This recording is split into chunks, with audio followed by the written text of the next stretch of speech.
Welcome to the Soft Life with Saddie Baddies. Saddie Baddies is the antidote to mental health stigma, and this podcast is hosted by yours truly, Priscilla O. Adjaman. We are a virtual sanctuary centering Black and multiracial people, and we prioritize the mental and emotional nourishment that is the foundation of collective healing in our communities. Thank you for being here.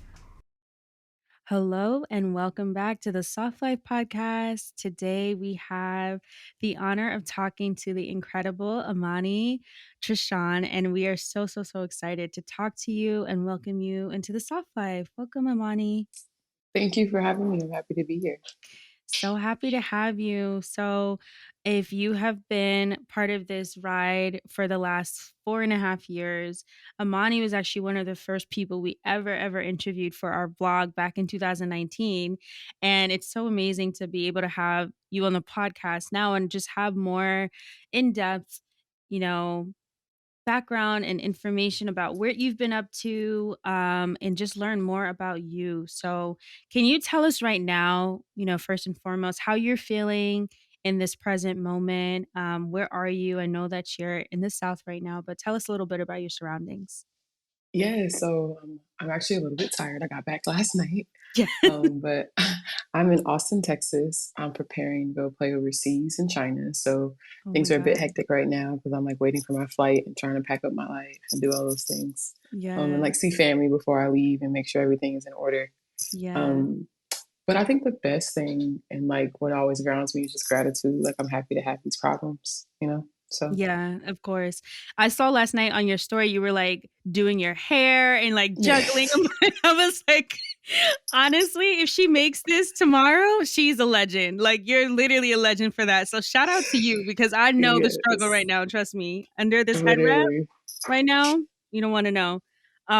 So grateful to have you though. I'm glad that you're able to make time for reflection. So I know that you're a Libra and your birthday's coming up very soon, Libra gang, Yeah. but tell us more about who are you in your own words? Like what describes Imani in your own words, whether that's the city or the country that you grew up in, your environment, your upbringing. Who are you in your own words? I think first and foremost, I love unicorns. I'm obsessed with unicorns. Um, so I'm a unicorn. And I Yes. say that because like I don't think I'm like one in a lifetime. You'll never meet somebody like me, but I know that I'm a rare breed, you know? You Mm, don't come across people like me often. that's true. And like that's mainly just because of my heart. Like I'm a lover through and through. And that's something that took me a really long time to like come to terms with because I think when you are a lover, you have really big emotions. Yeah. And if you have a background of abuse like me, like those feelings are scary.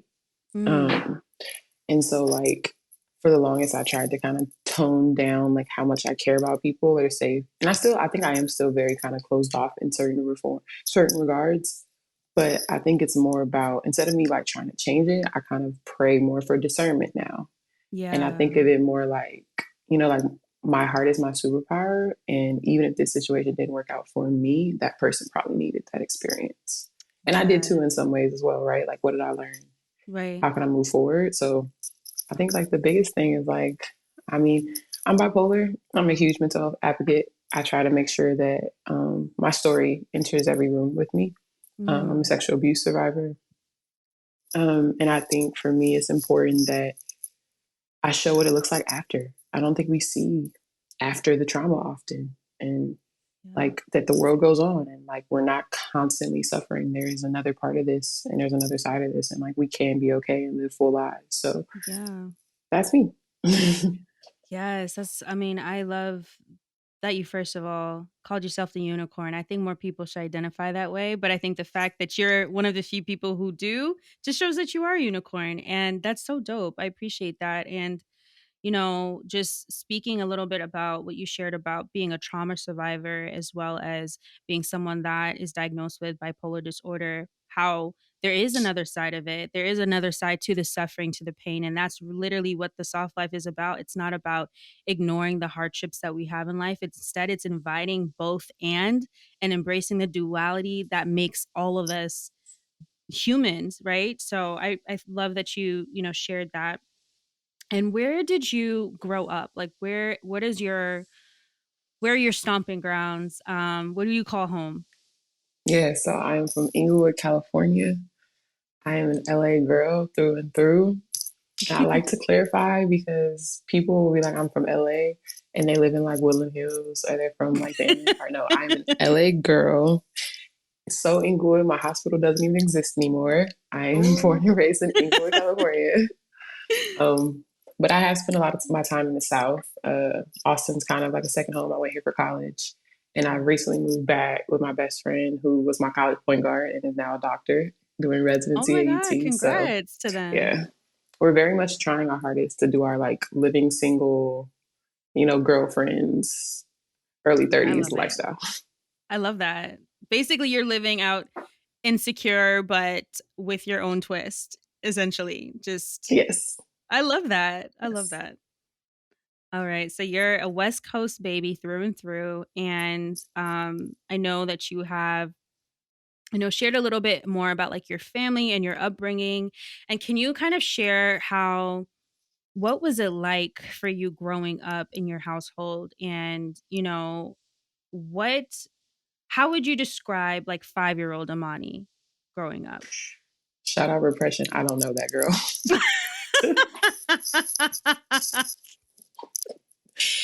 um, Oh my god, that's why we keep it real. We're keeping it real. um, so like I think one thing, and I was actually talking about this with my friend recently. She was just like, it's very frustrating to me. And there's like scientific evidence that when you experience a lot of trauma, your brain like kind of like Right. blacks things out and you erase Right. parts of stuff. And it doesn't always have to be bad. It's Right. just like how your brain functions. And so like I have very little memories of my childhood. Um, and it's so wild because like my cousin can remember being 2. Like she has vivid memories of her Oh, being she got the like photographic memory. like she has stories of her being 3 and 4, and I'm like, bro, how? But Wow. like we have very different lifestyles, and Yeah. so I think for me, growing up was very tumultuous. It was very chaotic. Shout out my parents for doing the best they could. Was not good enough, but like I have no doubt, That's like they real. love me. Yeah. But that's the reality, right? Like I think oftentimes when we think about abuse, um, we think about things and like how you're saying duality, right? We think about things being like, oh, this person has to be evil all the time. Or like if you were grew up in an abusive household, your parents must have not loved you or cared about you.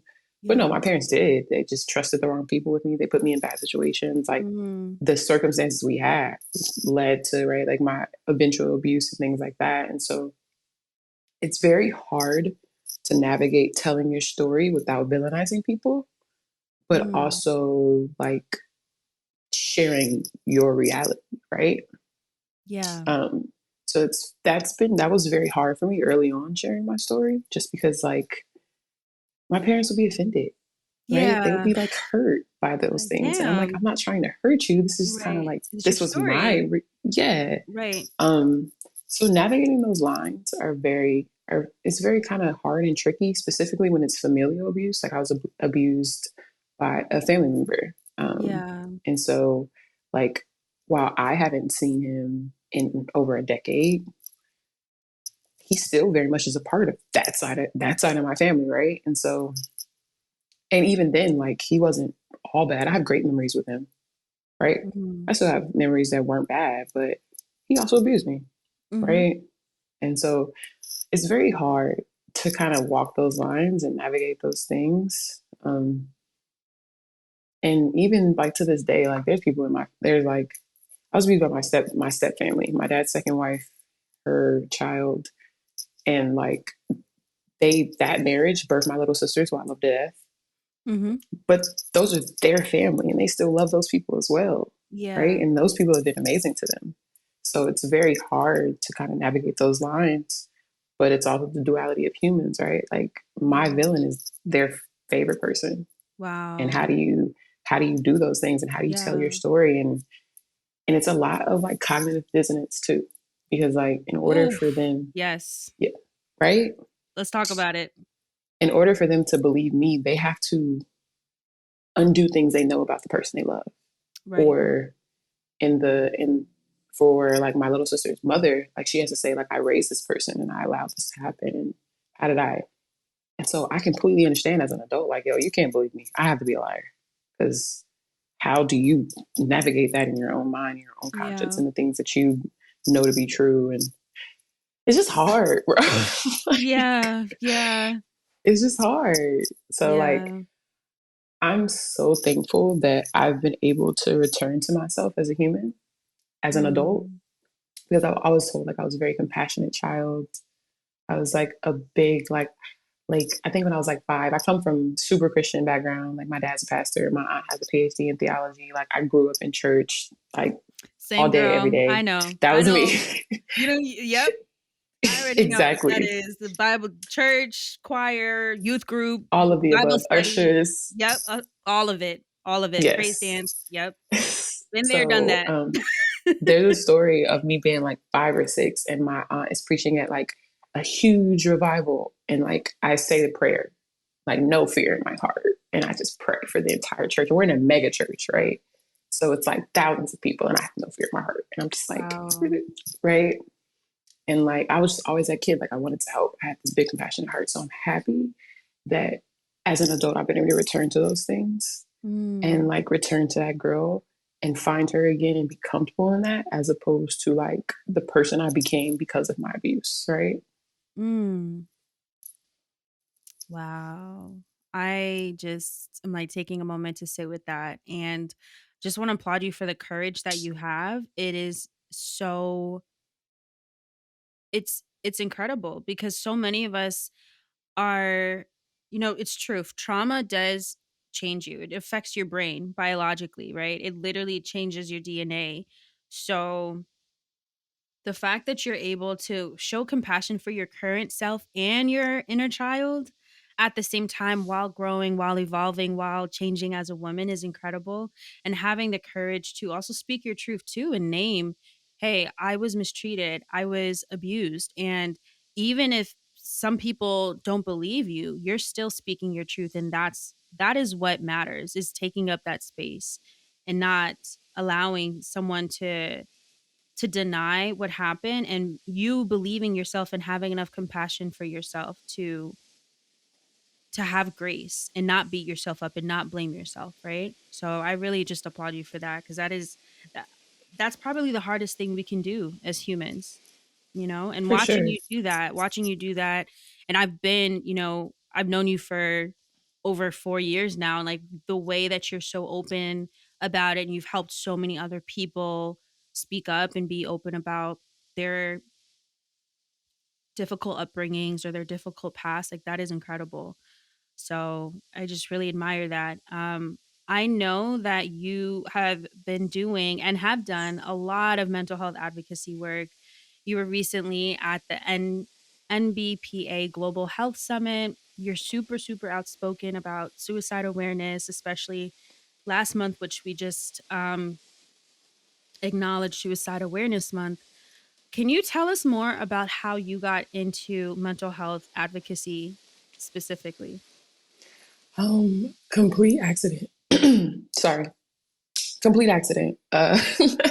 Literally complete accident.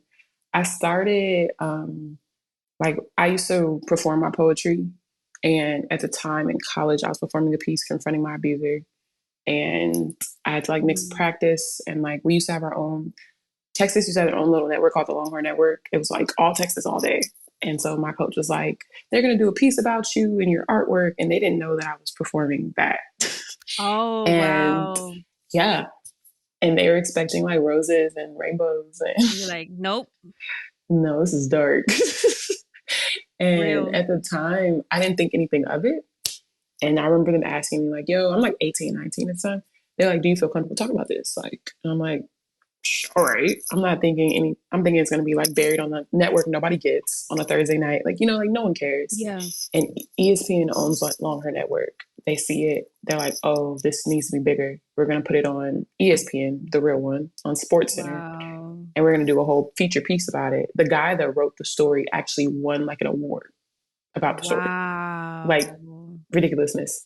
And it just became so much bigger than me, like Yeah. immediately, so quickly. And I remember like having this like shame and like fear of like, like, all these things coming out. And my ex I was with at the time, like he was just like, okay, like this is what we doing.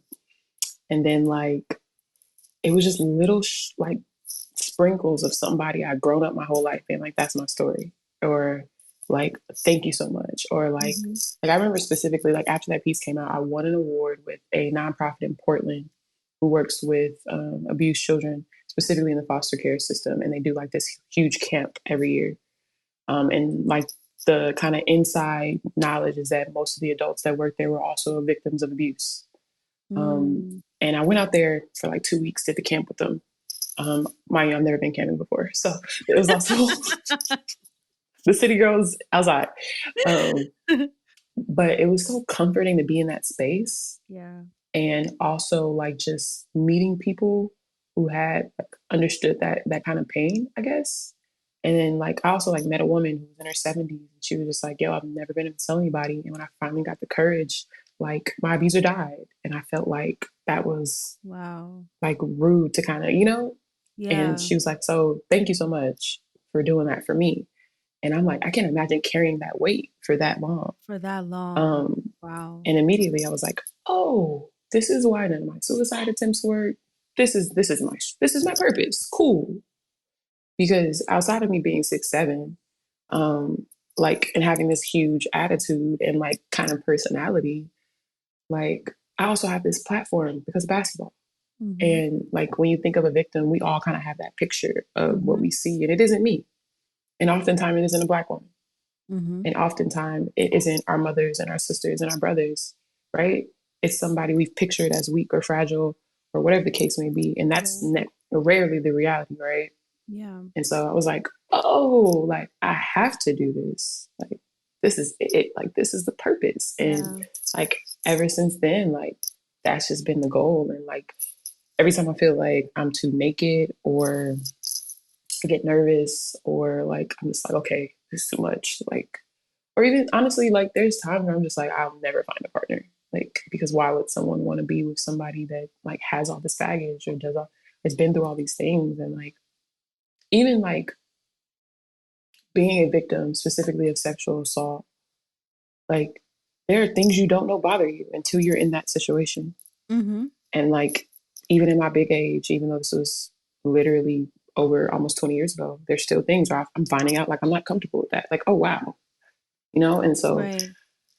that was kind of how I got into it. And every time I think I can't do this work anymore, God's like, I got you. And Yep. something happens, or I talk to somebody, or I get an opportunity that I Yeah. just, and it just changes why I'm doing this. Yeah. Like earlier this year, I got to speak at the United Nations, and Come on. like, Let's talk. what? Wait, you can't just say that casually.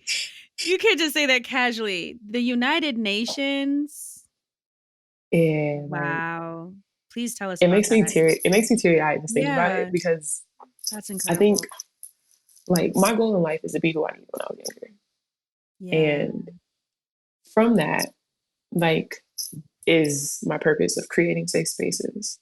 And yeah, so if you would have told 13-year-old me, 15-year-old me, 15-year-old me sitting in a mental health institution, literally on a 4850, like that I would not only live past 18, but I would live to be like an adult that can handle things and is okay and the yeah, world isn't falling from the sky every day. Like, I wouldn't believe you.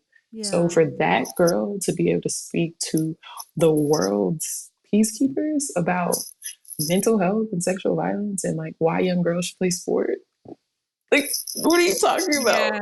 yeah, yeah, Like that's insane. So yeah.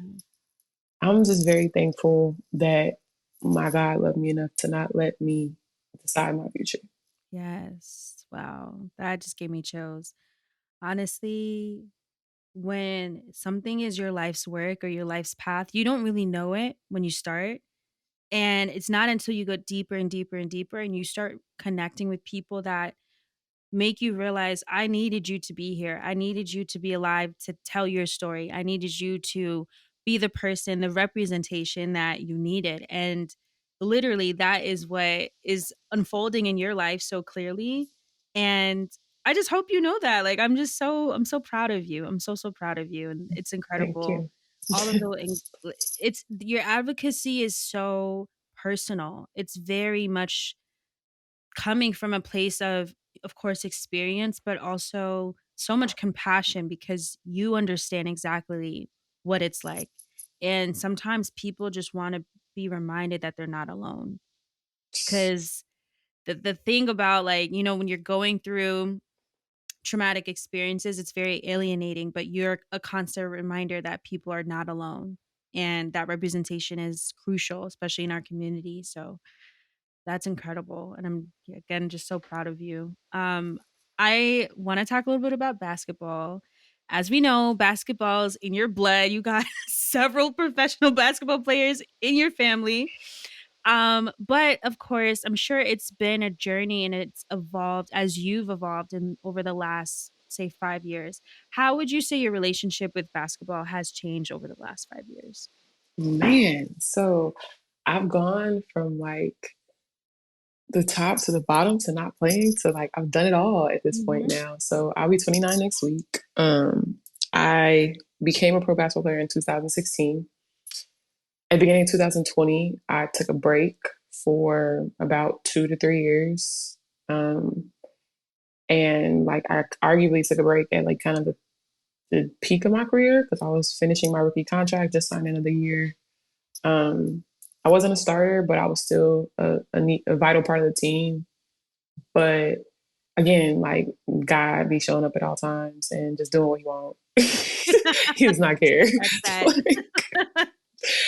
And when COVID happened, I just signed another year with Dallas, but Mhm. I also actually gotten cut in Australia because I was taking the LSAT and I showed up late to something. Mm. Um, Funny how that works because like I was just like, what? That was not the plan. I took the LSAT just because, and it just so happened that I was in Australia, so the LSAT was still on paper instead of being digital, so it took way longer than expected. I showed late to something. Me and that coach already had beef. He was excited to get me up out of there. Oh, And no. Oh, man. I come home and I'm like, all right, well, I'll get a little surgery on my knee. Nothing crazy, but then COVID happens and we're like, we may not even have a season. And so I'm Yeah. like, well, I'll just apply to law school and see what happens. Like, I'm going to apply to one school. I probably won't get in. Cool, whatever. I get in. And like, I have to decide for school before the WNBA even decides that we're having a season. And I remember being so scared. I called my agent who had routinely cussed me out over plenty of things. We're like family. And so I'm sure he's gonna be like, what are you talking about? Like, no, like, okay. And he's like, is that what you want to do? And I'm like, yeah. And he's like, well, we going to law school. And then I call my GM and he's like, yo, that's dope. Congrats. Like, all right, when you're ready to come back, like, let's talk. Wow. And like now, every response was not positive. Let's not gas that. But the Yeah. people closest to me and the people I turned to first were Yeah. like, that's dope, mommy. Yeah. Right. And it's funny because I went and talked to one of my college teammates, high school team the other day. She's now coaching high school. Went and talked to her kids, and like one of the girls asked me, like, "Have you always been this confident?" And my teammate immediately answers like, "Yes." And I was like, "Huh." It's funny that that's your answer because no, I was like, I think now, especially when it comes to basketball, because like coming back to basketball has been really hard. Mm. I'm blessed that I got to play in Mexico this past summer, really because another one of my teammates was like, "Hey, we need a post. Like, come on!" And like, she has no idea how big that was because that wasn't anything she was doing. She was just being herself and looking out for me. Mhm. And because of her, I got to play again professionally, and I got to show people I could still play basketball. And now I get to go play in China and play basketball again, and hopefully be in the WNBA again next summer. But it's Yeah. just like a little thing from her, right? And so when I was answering, especially with basketball, because basketball's hard, just because like if you get your confidence from scoring or winning games, like your confidence is going to go up and down all the time because you just can't really control that. You can Right. do your best to prepare, but you really can't control the outcome. You can only do your best. And like when I answered the girl, I was like, I haven't always been this confident. I was like, Yeah. no. But one thing that I've learned in this space in this season, which was hard, I had a real job. Um, I had a real job, and I know I'm such a brat because me at 25 getting a real job, You my know, first time having a 30-minute lunch. but you know what's crazy, Imani, is that in our last interview, I don't know if you remember, you literally said, "Oh, maybe I'll get a regular job." And fast forward 4 years later, you actually, I will send you the transcript. You literally said that. So I'm not saying that you spoke it Hilarious. into existence, but you literally said that, and I think it's crazy. That's hilarious. And so, like, having a regular job is hard. I got a regular Yeah. job. I was going to school full time. I was hustling. And even Wow. in that space, like, of like struggle for real, that I've never really had to do as an adult because out of college, I went straight to being a pro basketball player Yeah. and like just taking care of myself and making a lot of money. I've never been in this space for real as an adult of having to like depend on people and like grind it out for real. And even in that space, there was never a moment where I was like, this is the wrong decision. Like, Yeah. I never was like, damn, I wish I didn't do this. And when I was talking to the young girl, I was like, yo, like, dream. You may not be able to like accomplish your dreams because that's life, but you deserve the dream. And even if people don't understand that, like, I don't know what y'all believe in, but for me, like, my God gave me the vision. He didn't tell the crew. He didn't tell the group chat. Like, he told me. Yeah. And it's my job to prepare for the opportunities and to do what I know to be true. And sure enough, when I finished law school, everybody was like, that's so dope. I knew you could. Oh my God, that's great. You're amazing. Oh my God. And I'm like, y'all were just telling me I was stupid 3 years ago. Y'all were just saying this was a crazy idea and why would you do that? And blah, blah, blah. Yeah. But that's the reality. Like, Yeah. God gives you the vision, He tells you what you're Yeah. supposed to do. And it's Yeah. not your confidence, is more so your faith in both your higher power, but also in you doing the work to be prepared for when the opportunity comes to fruition. Yeah. And like, that's what this last 3 years have been, man. Like, just trusting myself, putting in the work, and like being okay, even when things aren't okay, which I Yeah. think for me has been huge. Wow.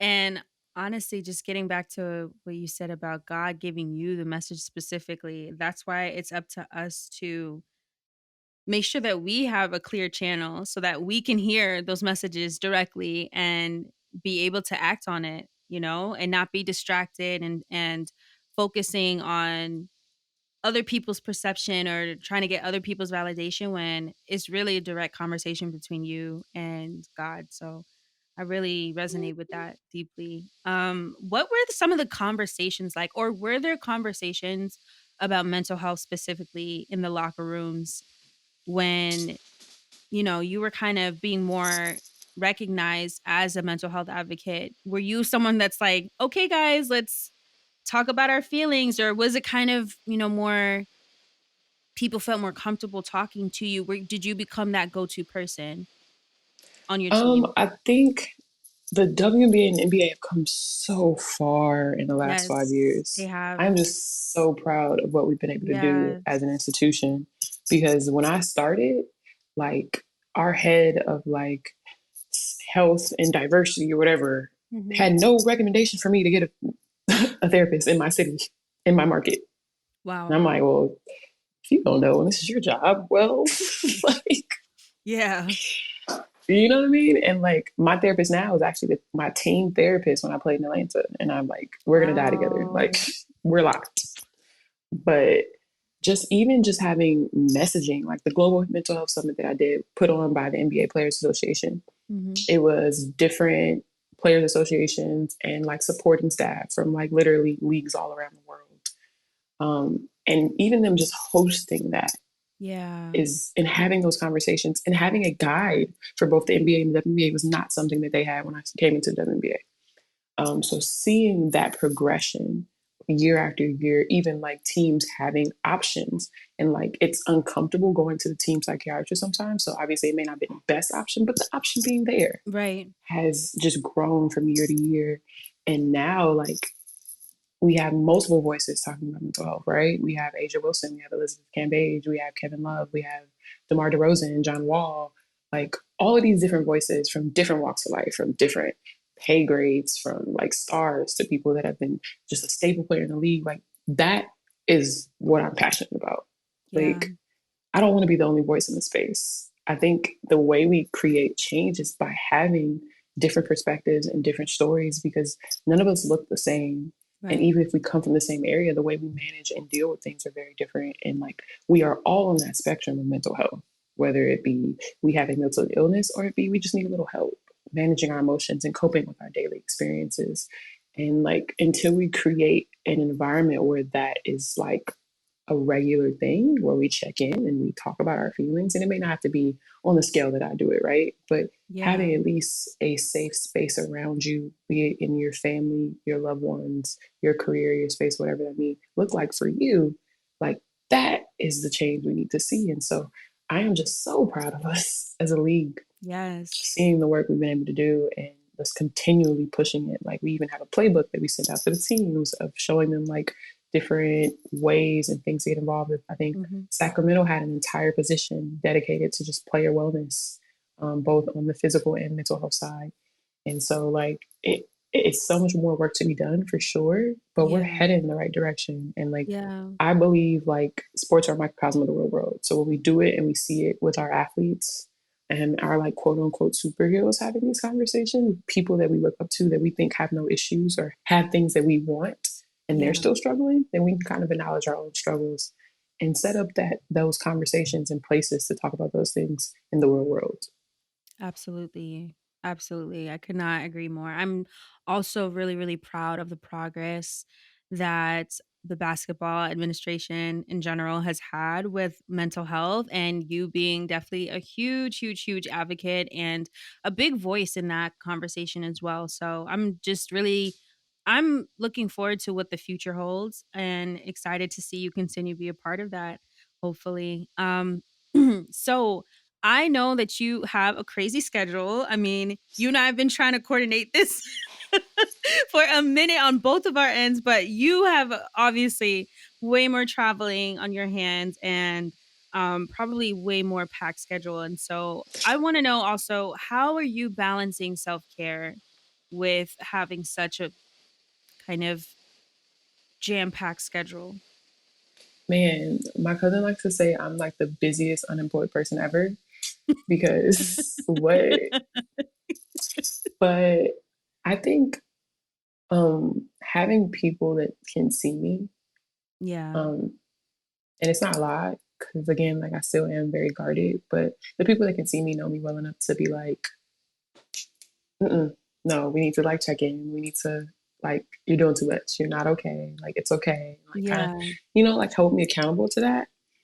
I have my daily prayer journal. I don't be writing it in daily, but I be trying, and that's all that That's matters. it's a thought that counts. Listen, that Yep. is all that matters. But that kind of helps like just ground me both in gratitude, but also like I write on the front of all the pages, and then when I get to the end, I go back. So like normally they're like Mm. maybe 4 to 5 months apart when I'm like looking at the one on the left versus the one I'm writing now, and it just Mm. really helps me track how God is working in my life, but also like I love what how am you I do still it. worried about, or like oh wow, Yeah. like this was something I cared about back then. That's stupid. Like you know what I mean? Like it just helps me kind of like keep perspective because I think Yeah. when you're in your moments, like they feel so big. And then like when you get out of them, you're like, that's crazy. Like it wasn't that bad.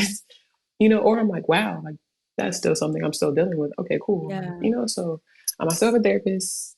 Um, Shout out to her because she be working with me when my budget be changing. So we're currently on hiatus, so my budget is back, but that's okay. Period. Um, but yeah, like I think I tried to just and even now, like I just had like one of my family members just got a really bad diagnosis, and like so now we're figuring out like end of life stuff, and like I just tapped out for a week. I was like, Rich. My dad's like, hey, do you want to talk? I'm dissociating. Yeah. Sorry, we'll deal with it when we deal with it. And that was all I could do at that time. Like I couldn't do more. And Yeah. so for like maybe 5 to 6 days, like I just didn't deal with it. And then when I finally was like, okay, let's calm down, let's breathe, let's figure this out. And like my dad's like, are you ready to talk? You ready to have some feelings? Like, are you ready? And so I was ready to do it. But that's probably not the best coping mechanism. But I was Yeah. aware of the decisions I was making, and like that has come a long way as well. Of me, like at least knowing that I'm not ready to handle it, and like that the things I may be doing are to distract me from these feelings or whatever that may be. So I try to just stay honest with myself and give myself grace because for me, I had a lot of shame attached to my mental illness and attached Mm, to like not being okay and like having big emotions. So giving myself grace is something that's really, really big for me just because I can sometimes just be really hard on myself and like not allow myself to really process because you got to go through it, right? You got to feel the big right. emotions, the bad Yeah. ones, because they're going to come whether you want them to or not. So you just have to feel it and figure out how you navigate that space. Yeah.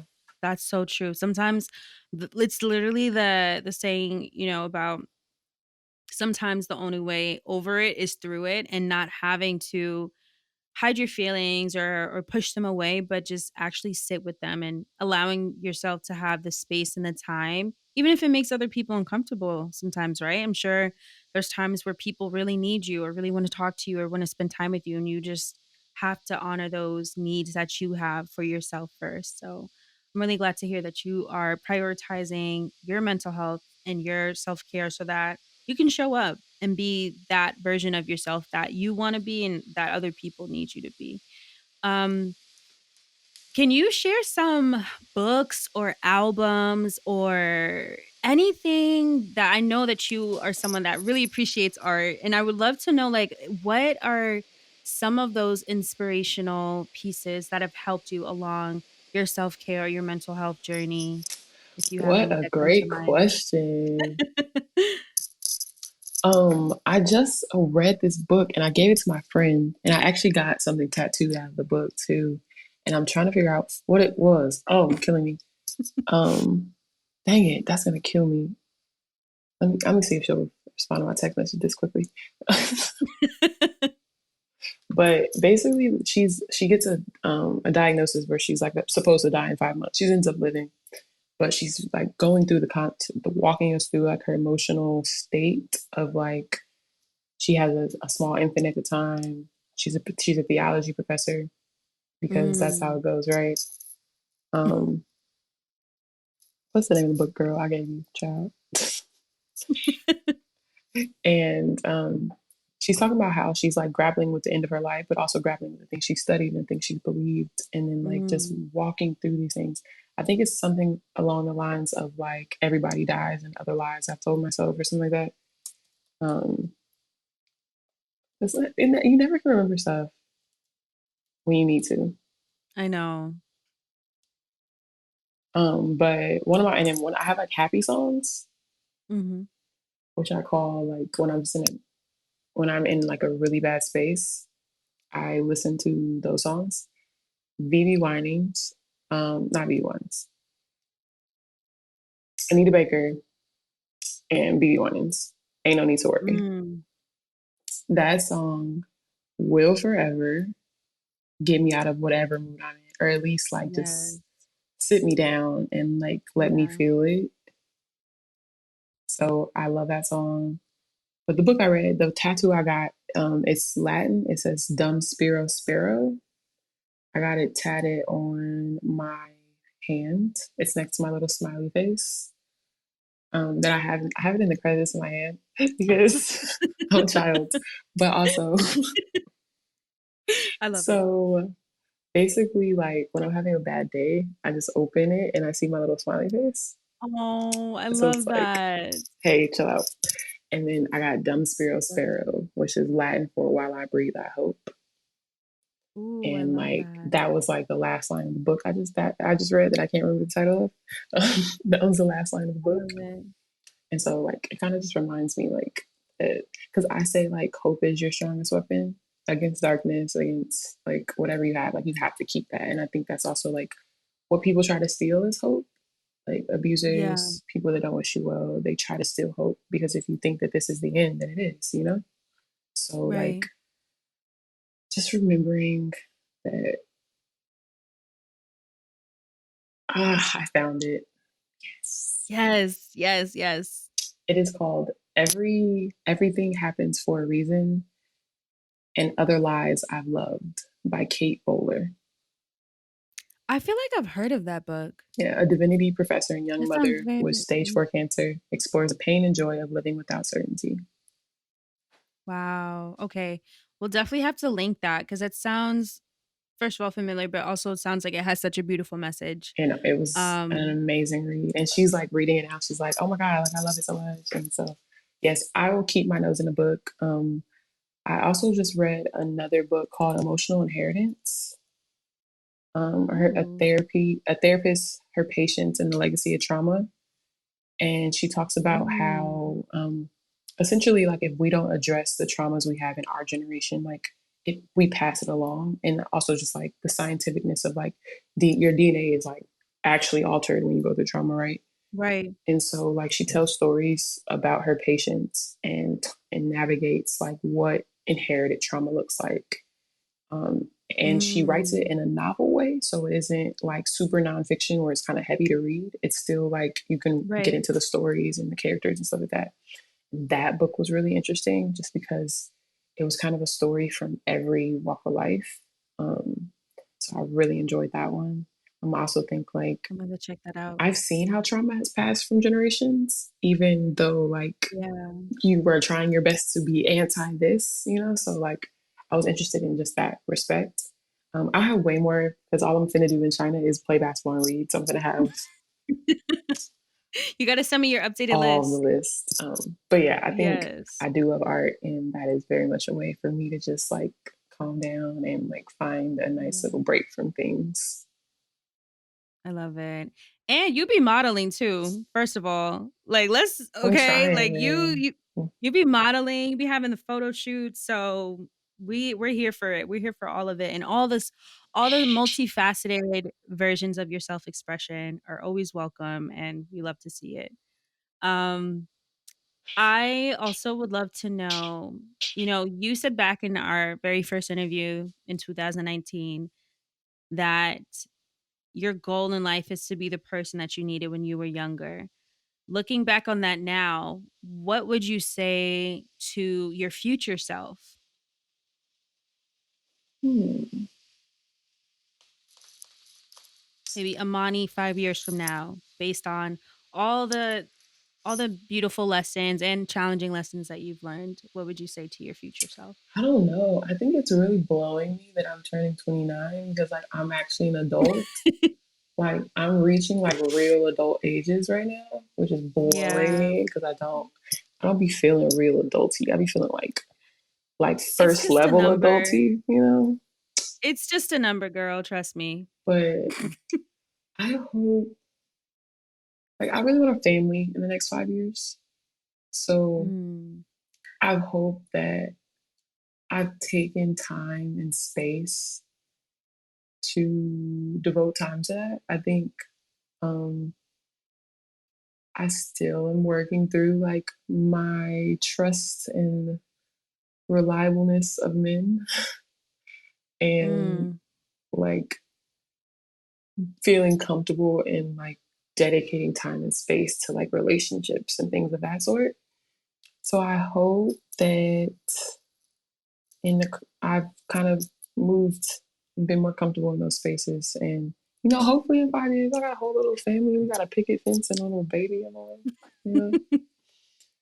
But most importantly, I hope but that I'm just still chasing my purpose. I believe yeah. that like everything comes in its own timing, and like there's a point in my life where I felt like I had to like slow down the wait for my partner, and now I kind of Mhm. just have the mindset of like he'll find me chasing my love. Yes. And the more you pour into yourself and your loved ones, your community, that love is inevitably finding its way back to you Exactly. 1000%. I'm trying to be like So you when I grow up, man. I'm crying. Oh my god. My last question for you before we do our rapid fire section is, what does softness mean to you as a black woman? Ooh, I love that. Um, Not being strong. Like Period. you will never see me champion a strong, independent black woman trope at all. This can get me onto a whole tangent about white feminism and why that shit isn't going to be the downfall and like blah blah blah. But will never be independent enough where I will not need someone. Like my independence, while it is like a strength of mine, it is not something I should have to rely on. I need help. Help me. Like, I want you to see me struggling and think that I'm worthy of love and protection and help. And I don't want to have to be in dire 911, the world is ending to require that or to be given that. I think softness for Black women is acknowledging all of the beautiful parts of your experience, even when they may be categorized different by other people. Like, I have an aggressive tone and I'm gonna pop my shit and I'm gonna roll my neck, and that shit is cute as fuck. Okay? Apologies for my language. Period. Like, Period. No, you can curse, girl. I love that. Like, I love being a little hood rat, and like, that's okay. In the same way, I deserve to be in these spaces as my full self, right? Like, Yeah. I'm not gonna press my hair because I'm going somewhere if I don't feel like that's what I want to do. I'm not going to not like. I spoke at Cornell last year and I quoted Glorilla because yes, like, Period. so I think softness for a Black woman is being able to embrace your full identity in all spaces. Mm, I love that. I love that so much. Wow. We are going to do a quick rapid fire question for you. So it's just 5 fun questions and it's whatever comes at the top of your head. There's no wrong answers. So, ready? What is your favorite post game meal?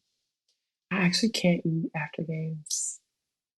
Oh my God, I really? be so Okay, what about before I be games? so hyped.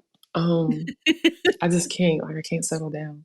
Before games, I have to like eat a lot. Like, I'm a snacker, so like at halftime, I have my little snack bags of snacks. Like after I do my warm up, I go back in the locker room and I eat some more. Like, I eat a lot. I need fuel. So I don't know what it is because it be changing, but it's like the same thing a lot. What's in your snack bag? Apples, chopped apples, always little Mm. diced up apples. Like I'm going to kindergarten. And then I'll normally have something like really sweet because I have a sweet tooth all the time. I love it. I love it. Okay, next question. What was your favorite and least favorite part about going to law school? There was no favorites. Law school is hell on earth. Do not do it. 0 out of 10. Don't recommend. Um, my least favorite part was the lack of community. Like it's bred in law Mm, school for it to be a competitive environment, and like there is no like we're gonna help you figure it out. Like I got academically disqualified, and then I reapplied to get in, and I was accepted. And since I've been come back, I've had a 3.0 average, but it wasn't because I got smarter or I worked harder. It was because I figured out how to do mhm, it. Like that was all. But because like law school is meant to like weed people out, and we don't want people here, mhm, and it also is a very large barrier in terms of like class and race, in terms of just the way they speak, mhm.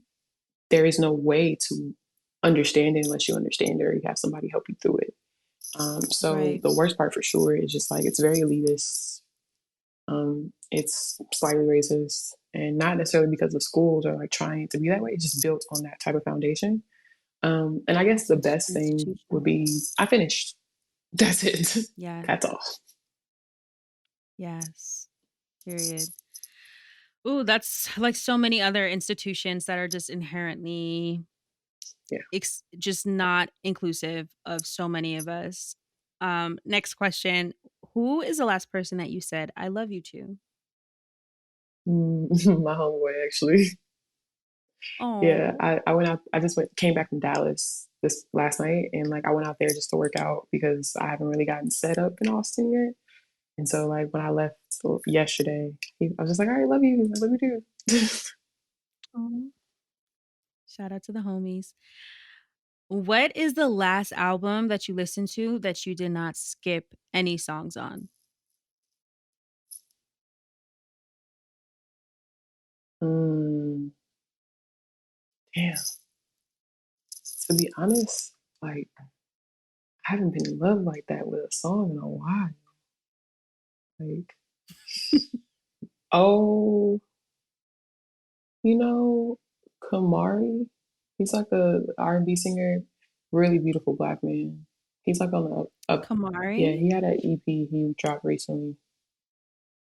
Very much a Sounds very fan. familiar. He's a beautiful man. And then Friday's album. I really Yeah. liked Friday's album. Oh, yes. Yeah, I really liked his album. Yes. So Yes, that was really we can give it to good. Friday. Okay, okay, Friday got it. Okay, last question. What are 3 things that you would absolutely have to bring with you on a solo vacation? Mm, I'm going to need is pen and paper two or one? That's 1. I would consider that Okay, so I 1. need pen and paper. I need a book for sure. And lastly, like my vacation partner, which is my cousin. So she counts as Oh. one. Thank you so much, Imani. I always love talking to you and catching up with you. And where can people find you on social media and keep up with all of your exciting journey and all the Yes, things? so I have a Twitter or an X, but I'm just not on it anymore. Twitter. Like it just Elon just sucked the fun right out of it. So I don't really be on Twitter anymore, even though I have Seriously. one. At Imani Trishawn with an underscore at the end. IMANI TRISHAWN. But I'm mostly active on Mhm. Instagram, which is the same handle, just Imani Trishawn, no underscore. Mhm. So yeah, you can always find me on Instagram. That's like my home. And that's kind of it. I'm too old for TikTok. It confuses the hell out of me. I don't so If you're too old for it, I'm too old for it because I still be like, this it's is too just much. I But don't understand how I to work it. I feel like everybody that's on there needs a whole degree in graphic design because they be just editing and I can't. people are really like videographers on TikTok, like literally like video editors. I'm like, how do y'all have And how time did for you this? learn? Because so yeah, find me on Instagram. Okay. We will find you on Instagram. And thank you so much for being on the Soft Life. I have so much respect and love and admiration for you. And thank you so much for being here. And we will catch up Yes, I soon. feel the exact same way. I hope you had a wonderful weekend. Introducing Saddie Baddie's very first product, My Journey to Self Love, the ultimate self care guide by Saddie Baddies. Your transformational self care journey starts right here. We've created the ultimate self care guide just for you, with over 60 pages designed to help you discover wellness routines and practices that actually fit your fast paced lifestyle. Designed to be completed within 8 weeks, this self care guide encourages you to take simple, practical steps through introspection and awareness to deepen your self discovery and healing journey. To stay connected, join Saddie Baddies on Instagram, Pinterest, Twitter, and more, and sign up for our monthly newsletter on SaddieBaddies.com to stay in the loop. Sending you hella love and stay soft, Baddie.